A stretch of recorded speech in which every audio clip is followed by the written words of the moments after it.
But what keeps you going every day on day-to-day basis? What would be your motivation? What would be something that really keeps you going? That really keeps me going is, I think it's the little Merjem that had this passion and dream, especially like, I want to do modeling full time. Mm-hmm. That's my ultimate goal. And I know it's difficult as a model. I know fashion industry, how challenging it is. But bring it on. I'm so ready for it because I know this is something I want to do. Mm-hmm. This is something I love. Either way, I'm hardworking. So why not working hard for my own dreams? Yeah. 100%. So I think I was never this confident like in this year, and I really needed this push. And that's where we are talking like why it didn't happen before. Why is it still going on? You know, the process. Why didn't I achieve my dreams already? I think I was not ready for it before it. You know, before COVID, when I wanted to fly out to London, I did it this year. Yeah? Yeah, I did. And it was a new experience for me. I went to modeling agencies, I introduced myself, you know, they photographed me, I took all my measurements, and it was a new experience for myself. And I gotta say, they never made me feel like I don't belong here. Mm-hmm. They always Which is so important. Which is so important. They always took me seriously, took all my information, pictures. It was, of course, for someone who's shy, this was another step out of your comfort zone. Which is so important to step out of your cocoon, right? Yeah. And I'm so grateful I did it because it shaped me again, everything, every experience you are gaining, it's shaping you. And I'm so grateful, like even my friends are telling me like, wow, the woman that you have become. And I'm like, it's such a huge compliment because I take all the experience and I try to shape myself as a woman my younger self would have been so proud of. Mm-hmm. So that's what keeps me going. And another funny story, a really funny story. Listening. I bet you wouldn't think that this was the reason. I came across BTS. Honestly now. Okay. I heard their name, honestly. It's so funny. Like all of my friends, they know it already. But I mean, I knew there's a group called it BTS. Exists. It it's exists. Aware. Yeah. But in Germany, they were not this popular, or I didn't know. And then, you know, I came across them on my For You page, and I started, you know, looking up their names and then their story. And this might sound so crazy and so funny, but I know where they are now, how successful they are now.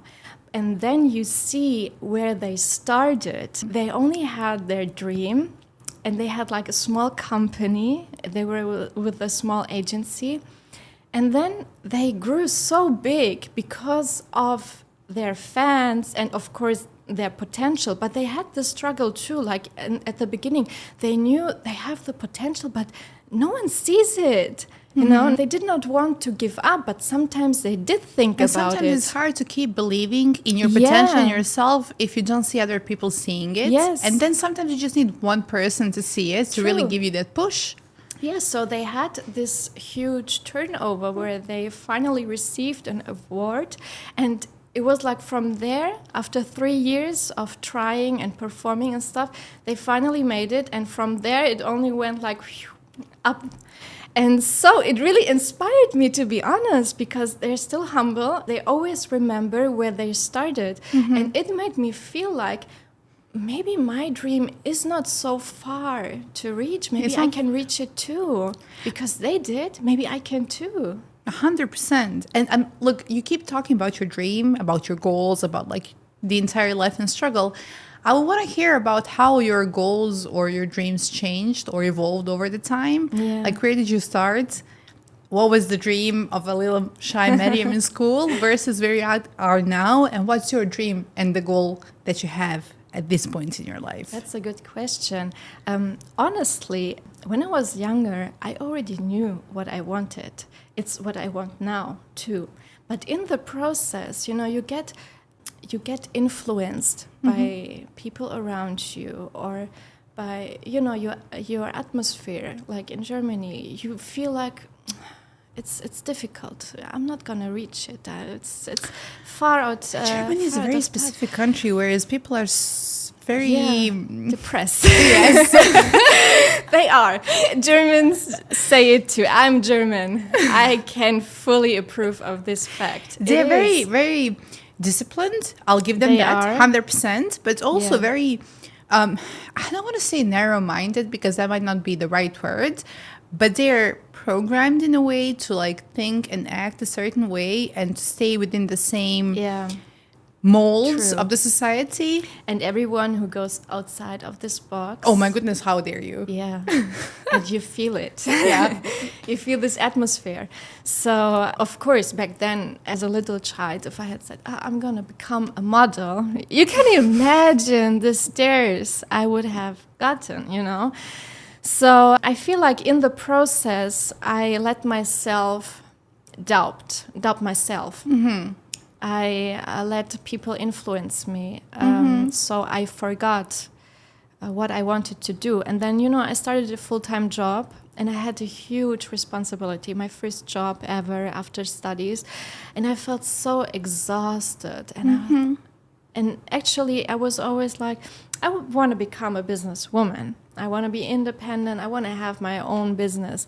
But after this first full-time job, I felt so drained. Mm-hmm. Everything I wanted to do was just like an office job. Or I 9 to 5. 9 to 5. Or I joked around with my friends like, no, I want to go back to Bosnia. I'm in a small village, you know, just have my sheep. animals. Yeah, I swear. Just have my animals, my peace. I think many people get this after being in a stressful or toxic work environment. Mm-hmm. All you want to do is break free. Yes, and be in nature, not hear any human voices, only have animals around you. So I always joked around, like on my way to work, I had like huge fields, you know, next to the pastures. I was like, yeah, this is where my cow is gonna be. Yeah, and then I'm like, I wish I could just stroll through my field instead of now going to my office job, which was like I was in construction, and everyone working in construction knows how stressful it is. And boring. Yeah, and so I was so happy getting out of this toxic work environment, and then I had my office job, let's say this, in the marketing agency. But I felt like it's not the right job. I don't feel challenged at all. I'm not learning anything new. And there's where I really got... I'm a person, I always want to learn more. I always challenge myself. Like, I just cannot settle for average in any section of my life. I just cannot. I don't know where this comes from. I would say from having 7 siblings. Might be. I think there might be kind of a reason for it. Yeah, maybe. And to be honest, I was never average. Even like in Germany, I never looked average to anyone. I was always like someone. Let's say you don't fit into the box. Yeah, I don't. And now I can really confidently say I'm not average. I'm special. I know it. You cannot put me in any box. Like, I can be shy, but I can be also very self-confident. I love what you're saying. First, I love that you mentioned doubts throughout your life and journey, because I think it's part of everybody's journey, and I'm not sure if we talk about it enough. Yeah. But then also you talked about how you don't fit into the box, and having that self-confidence to be able to say that is so important. Like, what were some of the most pivotal or crucial moments in your life that help you increase your self-confidence or shape your self-confidence? Any role models or people who kind of helped you break out of your shell and really embrace the entire woman that you are? In the next episode, he commented, "You're gonna go places, Merjem." You know, growing up and not seeing any representation of myself, they see me as a role model. Aww.